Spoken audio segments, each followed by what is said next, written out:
পূজা হব লাগে ভগৱানৰ ব্যক্তি পূজা মোদী পূজা হিমন্ত পূজা বন্ধ হব লাগে পূজা হব লাগে ভগৱান ব্যক্তি পূজা মোদী পূজা হিমন্ত পূজা বন্ধ হব টিহু সমষ্টিৰ বিভিন্ন প্ৰান্তত নিশা উপস্থিত হয় কংগ্ৰেছ দলৰ প্ৰাৰ্থী ৰাতুল পাটোৱাৰী মোদী ডাঙৰীয়া আৰু বিজেপিয়ে ধৰ্মৰ যিটো স্থিতি সেইটো সলনি কৰি পেলালে সৰুৰে পৰা আমি বিভিন্ন প্ৰান্তৰ মন্দিৰত যাওঁ এনেকুৱা এখন যজ্ঞ নাই যিখন যজ্ঞত আমি সেৱা লোৱা নাই কিন্তু আমি কেতিয়াও এইটো ভবা নাছিলো যে মন্দিৰত সেৱা কৰিলে ভিডিঅ' কৰিব লাগে ফটো তুলিব লাগে ৰাতুল পাটোৱাৰীৰ ভাষ্য এয়া পূজা হ'ব লাগে ভগৱানৰ ব্যক্তি পূজা মোদী পূজা হিমন্ত পূজা বন্ধ হ'ব লাগে মোদী ডাঙৰীয়া আৰু বিজেপি ধৰ্মৰ যিটো স্থিতি সলনি কৰে সৰুৰে পৰা আমি বিভিন্ন মন্দিৰত যাওঁ এনেকুৱা এখন যজ্ঞ নাই যিখন যজ্ঞত সেৱা নলওঁ এনেকুৱা এটা মন্দিৰ নাই য'ত আমি সেৱা নলওঁ কিন্তু আমি কেতিয়াও এইটো ভবা নাছিলো যে মন্দিৰত সেৱা কৰিব গ'লে ভিডিঅ'গ্ৰাফী কৰিব লাগে ফটোগ্ৰাফী পূজা হ'ব লাগে ভগৱান ব্যক্তি পূজা মোদী পূজা হিমন্ত পূজা বন্ধ হ'ব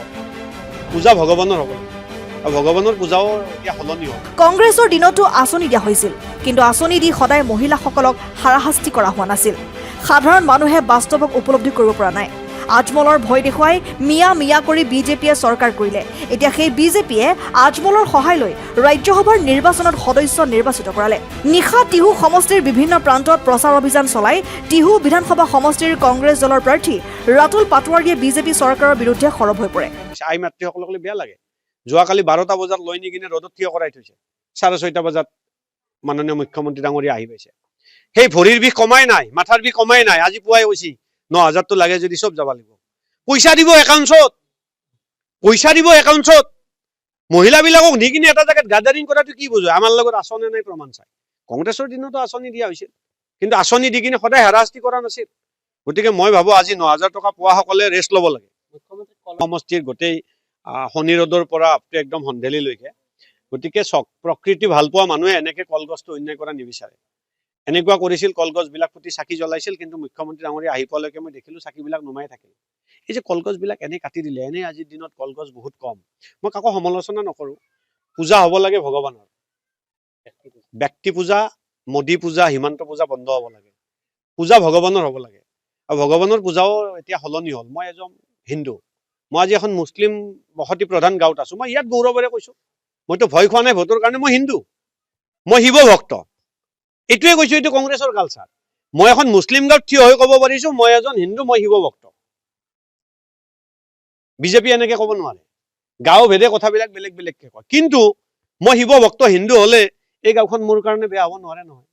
এই গাঁওখনৰ মানুহে আমাকতো অন্যায় কৰা নাই গতিকে এই কথাবিলাক স্থিতিবিলাক স্পষ্ট হ'ব লাগে আৰু লাষ্ট এটা কথা কৈ এৰিছো ইমান দীঘলীয়া কথা মই টিভিত নকওঁ মিডিয়াত আজি আপোনালোকে সুধি থাকিলে কৈ থাকিলো মোদী ডাঙৰীয়া আৰু বিজেপিয়ে ধৰ্মৰ যিটো স্থিতি সলনি কৰি দিলে সৰুৰে পৰা আমি বিভিন্ন মন্দিৰত যাওঁ এনেকুৱা এখন যজ্ঞ নাই যিখন যজ্ঞত সেৱা নলওঁ এনেকুৱা এটা মন্দিৰ নাই য'ত আমি সেৱা নলওঁ কিন্তু আমি কেতিয়াও এইটো ভবা নাছিলো যে মন্দিৰত সেৱা কৰিব গ'লে ভিডিঅ'গ্ৰাফী কৰিব লাগে ফটোগ্ৰাফ ল'ব লাগে মোৰ জীৱনত আৰু আমাৰ কোনো মানুহৰ জীৱনত মন্দিৰত গৈ ভগৱানৰ আশীৰ্বাদ লওঁতে ফটো ছেছন কৰিব লাগে বুলি আমাৰ কেতিয়াও মন মগজু ঢুকিয়ে পোৱা নাছিল ভগৱানক পূজা কৰাতে সেইটো একেবাৰে এনেকুৱা এটা মুহূৰ্ত যিটো মুহূৰ্তত মানে নিজকে বিলীন কৰিব লাগে ভগৱানৰ লগত তেনেকুৱা সময়ত মোদী ডাঙৰীয়াই যেতিয়া পুৰা একদম ব্ৰতত বহে পূজা কৰে মাকক সেৱা কৰে তেতিয়াও ভিডিঅ' যেতিয়া 3 দিন ধৰি ব্ৰত কৰে তেতিয়াও ভিডিঅ' যেতিয়া মন্দিৰত সেৱা কৰে তেতিয়াও ভিডিঅ' বিজেপিৰ চব নেতাসকলে এই কালচাৰটো যেতিয়া কৰিলে আমাৰ দৰে হিন্দুবিলাকক তেতিয়া